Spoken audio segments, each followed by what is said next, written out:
मस्त शेड्स ఉన్నాయరా నీలా అబ్బో కమల్ హాసన్ నైనా నన్ను వదిలేరా నాకేం బాగలేదా స్వీటీ ఇట్లా ఫోన్ చూసే కూర్చోకుంటే ఏమైనా చదువుకోకూడదా ఎంజాయ్ పండగ మొబైల్ ఆఫ్ చేయి ఏమన్నా చదువుకుంటే ఏం నువ్వు మొబైల్ చూస్తుండేది సరేలే ఆల్ రైట్ అయితే ఏమి షెడ్యూల్ రయ్యి సరేలే 1 2 3 రైట్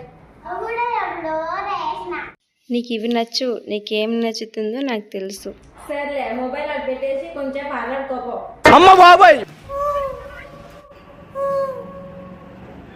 ఇంకా ఈ హాలిడేస్ అయిపోయేదాకా ఇదే పరిస్థితి.